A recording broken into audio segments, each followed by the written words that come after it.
Түркияда каттуу жер титирөөнүн кесепетинен жүздөгөн имараттар урап, адамдар каза болду. Түндө Түркияда 7,4 балдык жер титирөө болуп, анын кесепетинен жүздөгөн имараттар урады. Ошондой эле каза болгон адамдар да бар. Түркиянын жалпыга малымдоо каражаттары жазгандай, Диярбакыр шаарында 8 кабаттуу имарат талкаланды. Малатия провинциясында 130 имарат урап, 3 адамдын сөөгү табылды. 100дөн ашуун киши жаракат алды. Аданада 2 көп кабаттуу үй талкаланды. Шанлыурфа шаарында болсо 16 имарат урап, 12 киши көз жумду. Османия провинциясында 34 имарат талкаланып, 5 киши каза болду. Булак баракелде.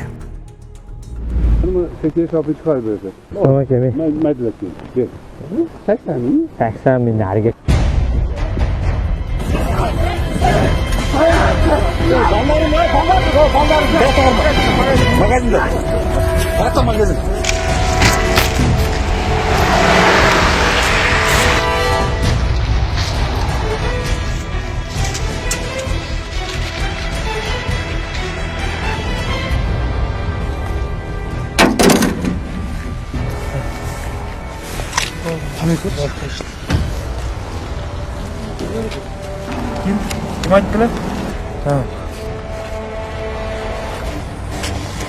Добровольно выданные денежные средства из этих купюр при свечении ультрафиолетовой лампой высвечивается слово «Опузало». Жалабатта 3 миллион сомду пузалады деп кылмыштуу топтун мүчөсү кармалды. Шектүү жаран 12 мартка чейин тергөө абагына киргизилген. Опузалап акча талап кылган деген шек менен Крим Төбөл Камчы Көлбаевдин Дем клиникасы тиш ооруларын дарлоо жана тиш салуу кызматын көрсөтөт. Стоматология заманбап техникалык каражаттар жана материалдар менен камсыздалган. Жогорку даражадагы стоматологдор өз ишинин сапатына кепилдик беришет. Кандай гана оор абалдагы тиш болсо да оорутпай алып салабыз, жулабыз. Тиштерди кесипкөй чеберчиликте гигиеналык тазалоодон өткөрөбүз. Системабыз да бар. Шаары. Метро Нахимовский проспект, Сибашская көчөсү 7, корпус 2. Метрого жакын жайгашкан.